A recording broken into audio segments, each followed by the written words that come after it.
Welcome to OutRetail podcast, where we explore the cutting edge of retail innovation. I'm Ganesh Subramanian, founder and CEO of Stylumia, and today we are joined by Josh Jouette, former CIO of Family Dollar and Dollar Stores, and now a partner at New Road Capital Partners. Welcome, Josh. Oh, Ganesh, thanks for having me. Josh brings a unique perspective from both sides of retail technology ecosystem. Before we dive in, I would love to hear your journey, Josh, from retail CEO to a venture capitalist. What shifts in the retail landscape prompted your transition to focusing on retail tech investments? Yeah, I'd been a CIO for two large retailers for 18 years. Now that's a long time to be in role. And at the time, when you're in role, you can only spend a few minutes of every day thinking about next generation technology. It's a very small percentage of your time. What I've really enjoyed about the transition to venture equity is now I spend 100% of my time looking at new and emerging technology, and it's a really exciting time to be in venture equity because there's so many exciting things going on with AI, machine learning. The capabilities that are developing for large scale enterprises are really game changing. That's fascinating, Josh. In your roles both as a CIO, now as an investor, you've seen the evolution of how retailers gather and use intelligence. What limitations are you seeing with the traditional market research and competitive intelligence methods? Well, most of the insights that retailers use to determine customer sentiments and determine their assortment and so forth are syndicated data sources, and those tend to be lagging indicators that they're dated. And the second problem with them is they're generally aggregated up to a higher level, and often they're anonymized. So what you're seeing retailers try to move to is first party data. They're trying to get better insights in particular customer personas using AI or unique customer identities themselves. Those are the things that have been a challenge. It's dated information and it's really not personalized. Yeah. Well, that's interesting, right? Now, what do you think are the impact of not having relevant intelligence? Well, I mean, it's very expensive, right? If you don't buy the correct assortment, you're going to have to incur significant markdowns to clear that inventory. That's obviously a financial risk to the business. So the more tuned in to customer sentiments you can be, the more you're tuned into what your competitors are doing. You can position yourself not just for what the customer wants, but also how you best position yourself against your competition. Josh, that brings us to an interesting point, right? Now, with all your experience, can you share some examples where retailers can create significant impact with relevant intelligence? Yes, usually, in my experience, we saw this in our apparel categories at Family Dollar, and then in our seasonal categories at Dollar Tree. If you don't get the assortment right, it's incredibly expensive because some of your styles will sell and others won't, and you'll have to clear out that excess inventory. So whatever margin you gained on the top sellers gets eroded by the weak sellers. So the more you can understand customer sentiments, the more closely you can be attuned to what they're most likely to buy. Then you'll place your inventory investment there, and you'll have the highest realized gross margin over time. And that's I've seen that time and time again in my background. So having that insight earlier in the cycle, being able to buy into that demand, and then instead of chasing that demand, understand that demand and be able to get inventory in place to continue to harvest that demand pattern is really critical. And that real time insight is critical in making that happen. What do you think about categories which are very sensitive to timing, like fashion, for example? How do you catch them on time and also ensure that because when is as important as what in that business? How do you think retailers can take a differentiated position using intelligence? Yeah. Short selling seasons, whether they be event driven or whether they be fashion trends that you're trying to capitalize on, they're the hardest to predict using intuition and syndicated data, right? Because of the time it takes to source the product and get it into position for the customer to purchase. So understanding uh, as early as possible, even the types of styles, the color patterns, the cuts of fabric, things like that that are going to be most interesting to the customer is critical information because it influences the way you create the supply that you're going to deliver to the stores in the first place. And then I would also say, if after an initial buy, the ability to understand the performance of that very quickly so that you can fill in with additional orders for fast turning items is also critical, right? Because otherwise where you have made good choices in terms of your assortment, quickly, you miss some demand by not being able to chase it with enough additional supply. Absolutely. And if I just look at all the dimensions that you talked about, getting your assortment consumer right, getting your trends consumer right, right, and also catching trends at the right time so that you can establish market leadership with the consumers. Now, all of this seeming to impact a key parts of the P&L, whether it's revenue, gross margin, and also the inventory turns. And nobody understands money better than you. Now you have seen both sides. Now, how do you see this helping the retailers, impact their P&L significantly? Well, to your point, very few retailers have extra cash lying around, right? So you don't want to tie it up in a lot of inventory, particularly on poor choices that you've made that you then have to liquidate at ideally reduced margin, sometimes below margin, right? So uh, and have negative accretive value. You definitely don't want that. So the better choices you make initially, uh, you don't have to be in a position where you have to liquidate efficiently. And I certainly had a conversation with my boss once, the CEO, about the wonders of markdown optimization. And his response to me was, Josh, why don't we buy better in the first place? And then we wouldn't need to mark the inventory down. Of course, he's exactly right. Absolutely. Doing the right things. That brings me to an interesting point on whenever we look at assets of a company, we look at all the financial assets, and in the age of AI, the starting point of any intelligence is data, and one is as good as the quality of data the retailer carries, right, or the business carries. Now, how do you see that organizations start valuing data as one of their key differentiating pillars? Yeah, most large scale enterprises are definitely focused on this problem, having good quality data as a foundation for AI models. To your exact point, the other I mentioned it earlier that the understanding first party data of the consumer is critically important.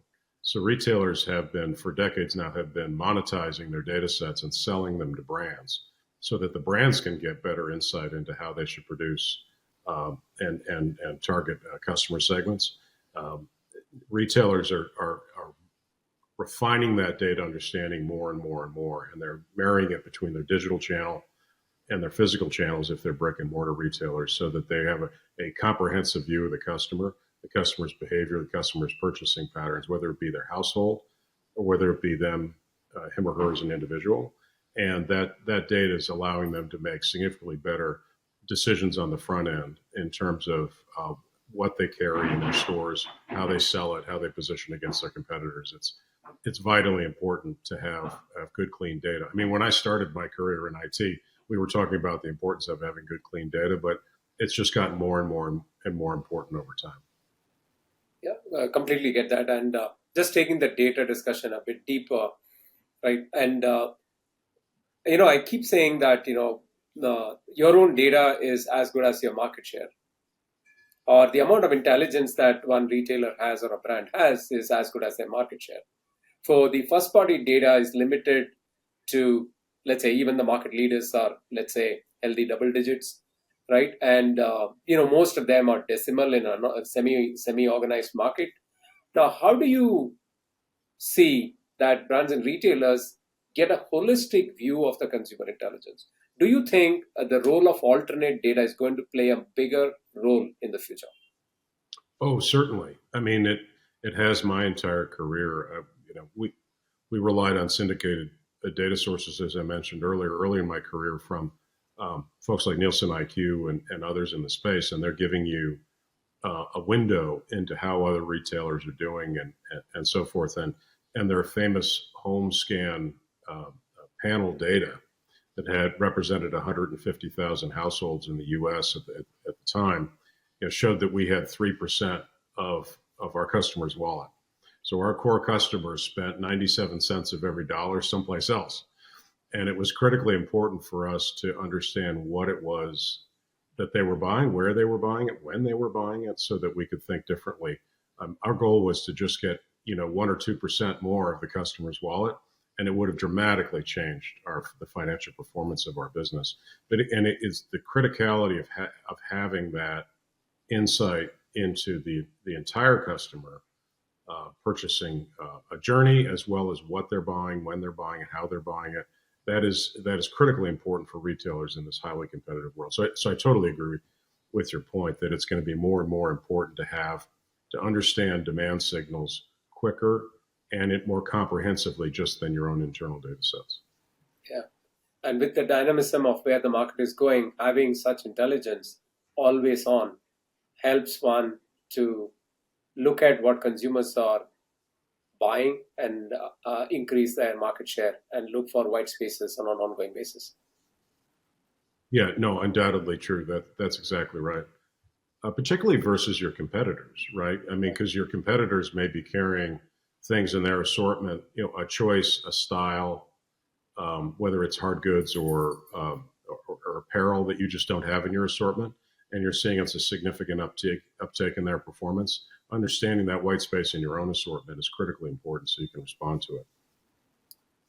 Wonderful. Josh, the next question that I have for you is based on your experience across various sectors. What percentage of retailers what is the gap that you're seeing in the market for the opportunity for retailers to adopt in this space?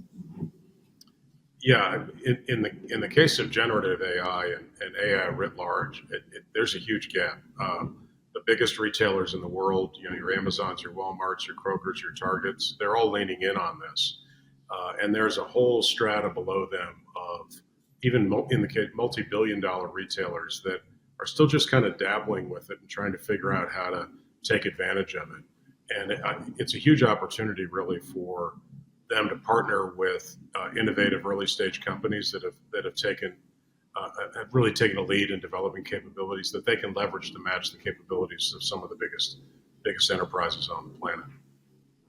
Well, that's a huge opportunity for lots of retailers to make a difference to the consumers.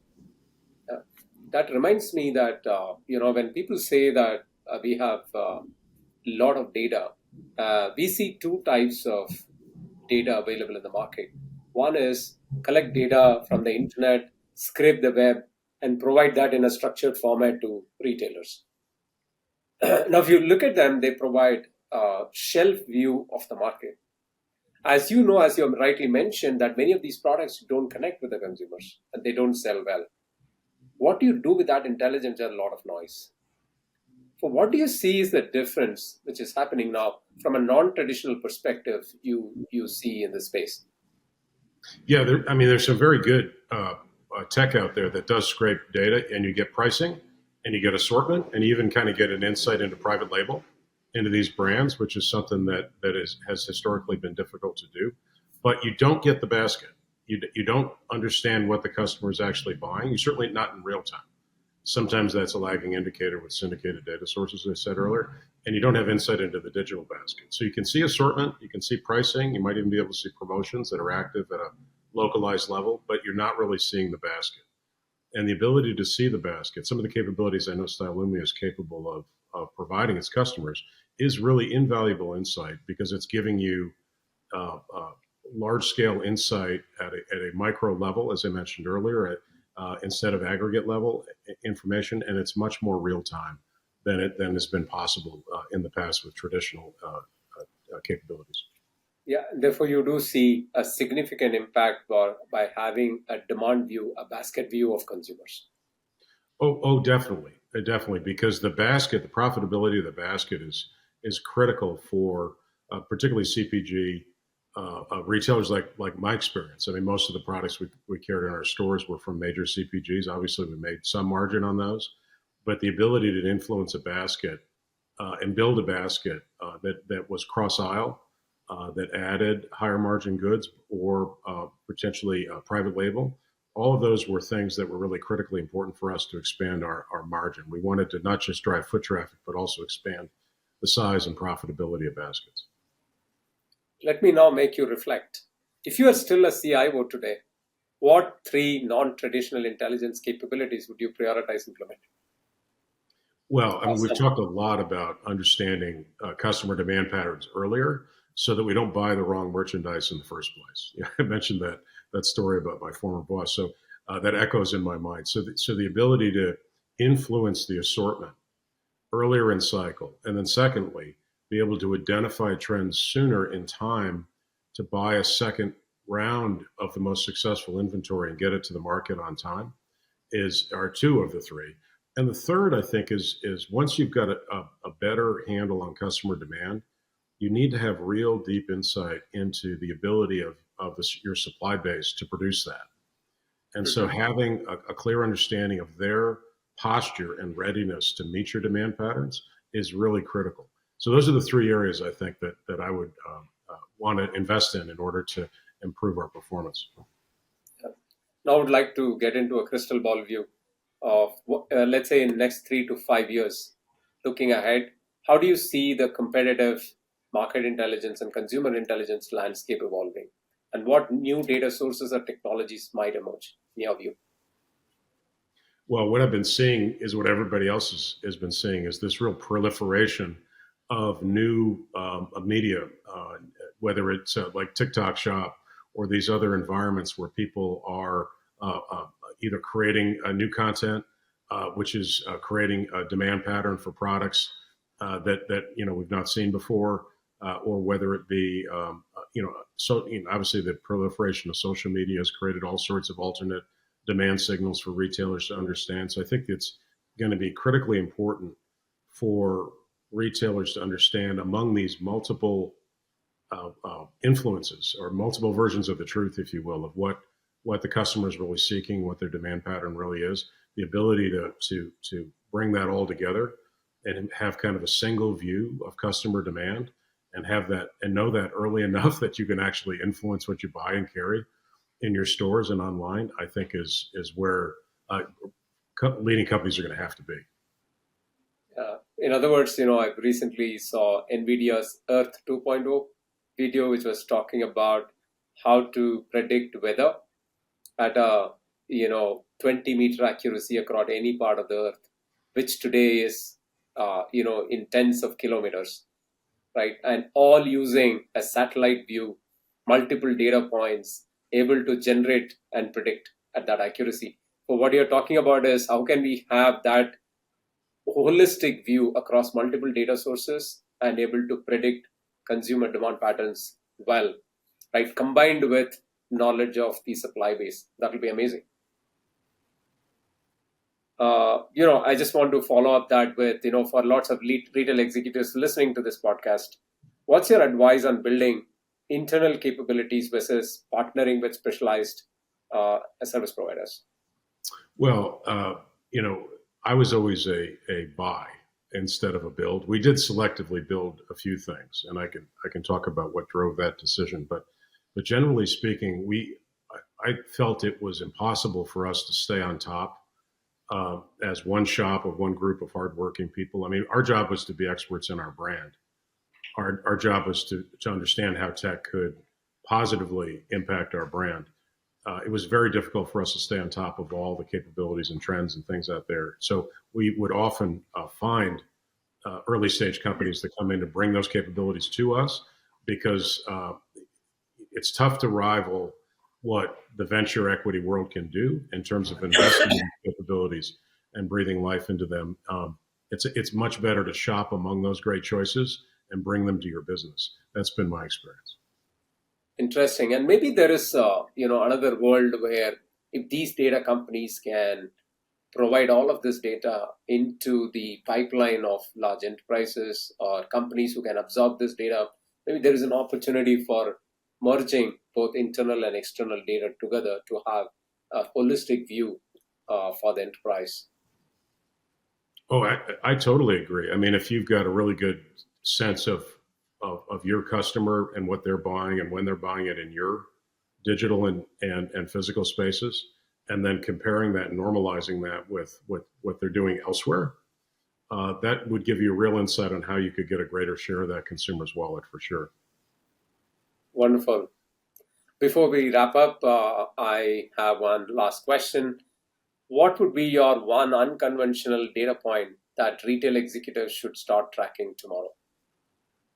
I think it's the evolution of how people are using AI to build digital personas of their core customer constituencies. There's sort of this digital twin concept, which allows you to do testing and learning without investing in inventory and understanding the impact and efficacy of either a product strategy or a pricing strategy or promotional strategy before you've invested a whole lot of money in it. And it allows you to rapidly learn and reiterate to refine your performance. Some of those capabilities are just evolving, and I'm pretty excited about them. I think most retail CIOs should be as well. That's amazing. Just look at having a digital twin of the consumer on one side, having digital twin of the market on the other side, and you are able to play between the market and the consumer. You are having you are able to play scenarios of market success without even getting into the market. Yeah, that's right. And you didn't have to waste money on inventory or unrealized margin or wasted promotions or anything to dilute your brand. That's exciting. Thank you so much, Josh, for being on this podcast. You delivered some fantastic insights for our audience, and look forward to having you again soon. And Oh, thank you, all the listeners. And we'll come back soon with our next episode. thanks, Till thanks, then, Ganesh. I bye. really enjoyed it. Thank you. Thank you so much.